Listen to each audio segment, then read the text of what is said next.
All right, hello everybody. Today we are starting a brand new series I'm so excited about. It's going to be inspired by spring and the foliage that comes with it. So, I have a lot of really cool flower stencils. So I figured each painting is going to be inspired by a certain flower, and we'll learn fun facts about that flower or plant as we go along and the colors that are also inspired by it. So this is the first part. Obviously we have to do the background, and then I'll put the stencil on top and then just block out those colors so we can have a nice flower. Let me show you.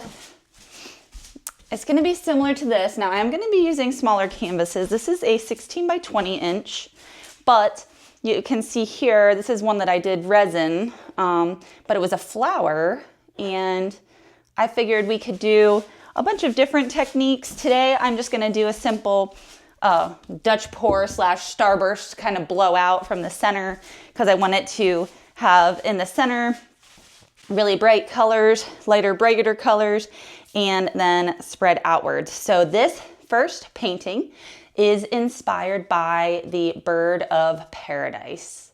So here's a picture of the bird of paradise real quick before we go through our colors. You can see it has some of the beautiful yellows and orange, but then it's contrasted with blues and purples and greens. So hence our color palette. All right, let's get to it. So let's start from the center. I'm just going to be using for the yellow. I have a lot of these pre-mix pouring acrylics that I need to use up. So we're going to do the yellow in the center. This reddish orange is a custom color I made based on my aura that I see. I'm a red orange aura. And this is just primary yellow, and then just some, let me see which one it is.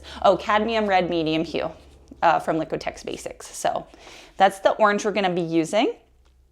And then for our blue, we got here some Amsterdam Brilliant Blue, and it is brilliant. I tell you what, it's so pretty.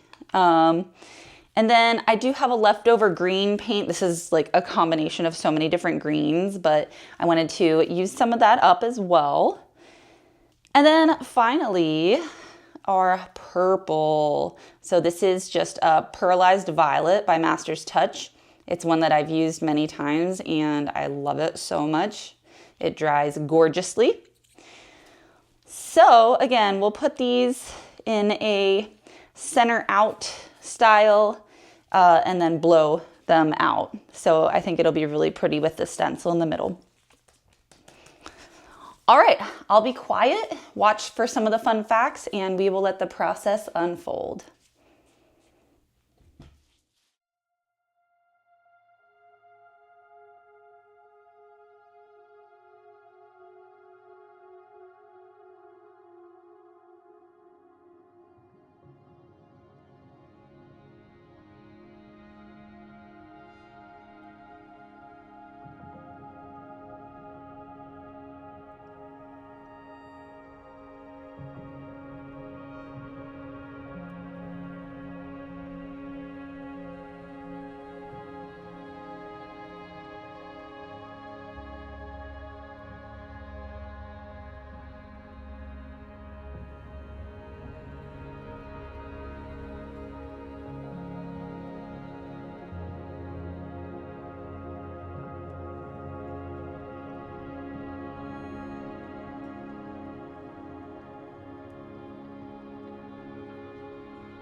All right, let's come in for the close-up of the wet result.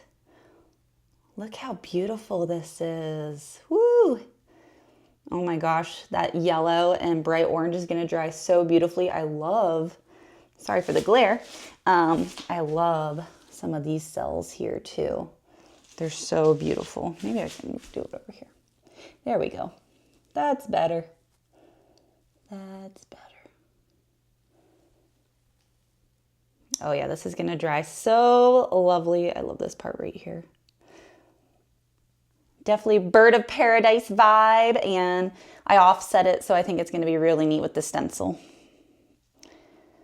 All right, let's watch the stenciling process unfold. All right, so here we are with dried results, and I know I said I was going to do a stencil on this, but that would mean me covering up all of this cool stuff up here and down here. So look at this shine. This is so neat. Oh my gosh, that purple violet. Seriously though. So I like this enough. I think I'm just gonna leave it as is. But it kind of looks like, I don't know, a fireball bursting through the sky or something cool like that. But bird of paradise inspired for sure. That is so neat right there. But yep, I didn't want to cover up like all of this other cool stuff. So it won't be part of my stencil flower series, but it can be the first of my inspired by a flower or plant series. So this is Bird of Paradise. So let me know what you guys think. And is there like a flower or plant that you would like to see a painting inspired by? Let me know in the comments so I can look into it and maybe do a painting of that one. All right, everyone, have a great week and we will see you next time. Thanks so much.